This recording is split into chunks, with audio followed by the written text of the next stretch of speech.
네, 그 상권에 따른 마케팅 전략 8번째는 로데오 상권에 관련된 마케팅 전략입니다. 신사 가로수길이나 아니면 압구정 로데오 아니면 뭐 청담동이나 이런 송도의 패션 스트리트라던가 이렇게 패션몰이나 명품몰이나 이런 쇼핑 스트리트들이 많은 곳들 근처에는 옷도 사러 오지만 쇼핑을 하러 오지만 식당가들도 좀 많이 이렇게 형성이 돼 있죠. 그래서 그 고급 소비층과 좀 유명 브랜드들이 밀집해 있는 상권을 로데오 상권이라고 보통 얘기를 하고요.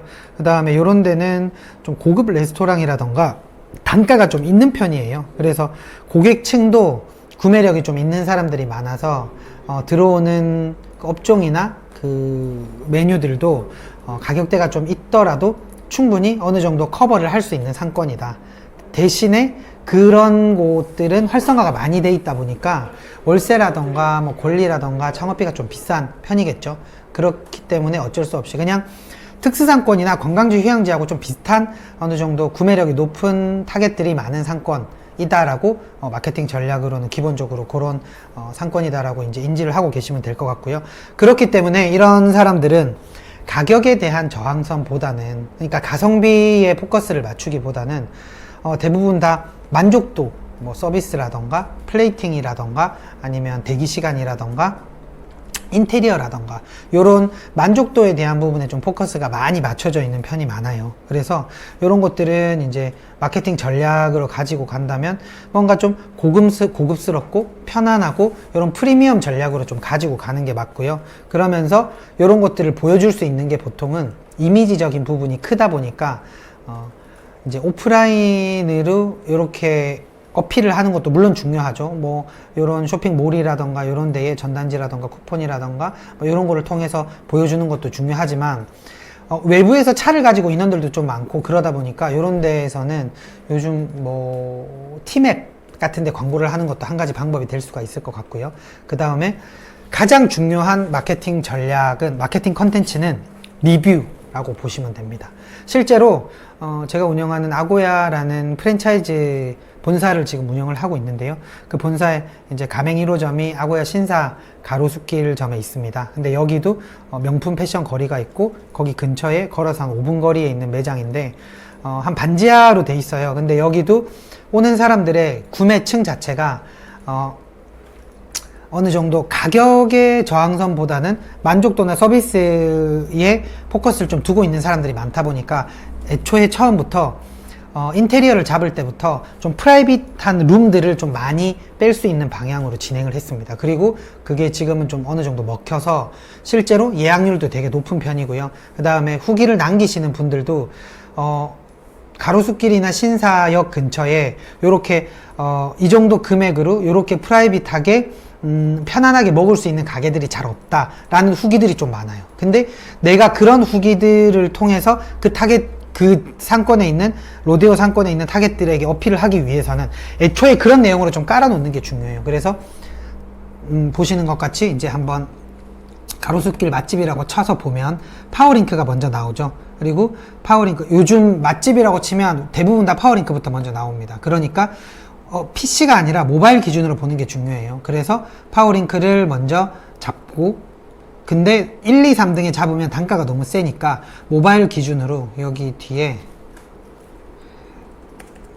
PC에서도 M을 치시면 모바일 기준으로 나와요. 그러면 첫 번째, 두 번째, 세 번째, 네 번째, 이렇게 네 번째에 위치를 하고 있죠.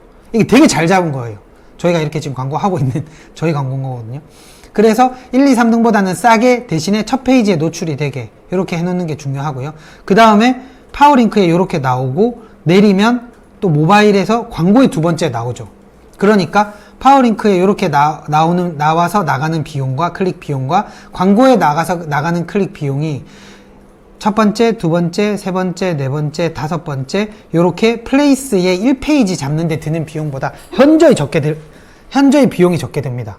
그러니까 근데 또 요즘은 네이버에서 상위 노출 자체를 계속 로직을 바꾸면서 작업이 안 되게끔 막고 있어요. 그래서 신사역 맛집이나 가로수길 맛집이나 이런 키워드들 같은 경우에는 상위 노출을 잡는데 거의 뭐 한 300, 400 이상 든다고 보시면 될 것 같아요.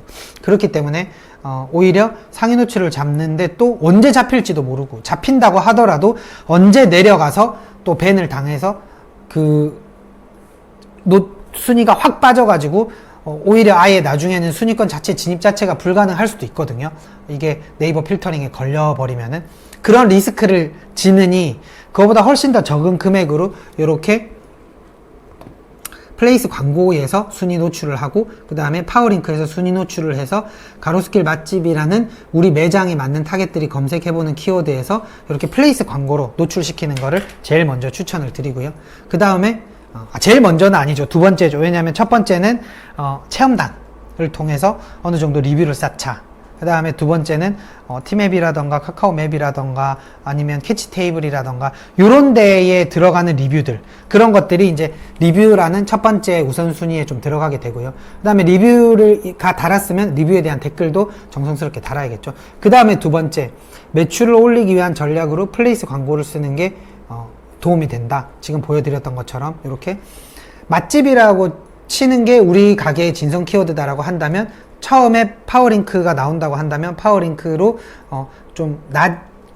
모바일상의 1페이지인데 제일 낮은 순위에 노출시키는 거 첫 번째. 두 번째는 플레이스 광고로 노출시키는 이런 검색 광고로 노출시키는 게 두 번째 전략이다. 이렇게 보시면 될 것 같습니다. 여기서 플러스 알파로 할 수 있는 것들은 가로수길 맛집이라던가 아니면 아까 처음에 말씀드렸던 뭐 청담동이나 압구정 로데오나 아니면 송도의 패션 스트리트나 이런 데 같은 경우에는 사람들이 많이 몰리는 쇼핑 스트리트잖아요. 그렇기 때문에 체험단들도 되게 많이 올 수 있고, 그 다음에 그 연말이나 이런 그 주말이나 이런 데에 좀 쇼핑을 하러 오는 사람들, 기념하러 오는 사람들이 많기 때문에 그런 사람들을 위해서 캐치 테이블이라던가 아니면은 티맵이라던가 카카오맵이라던가 아니면 요런 데는 또 외국인들 상권이 되게 많아요. 특히 강남 쪽은. 그래서 구글 리뷰 같은 것들을 좀 신경을 써서 어느 정도 잡아 놓는, 그러니까 채널이나 사이트를 네이버에 한정을 해 놓는 게 아니라 우리 상권에 올 것 같은 사람들이 이용할 만한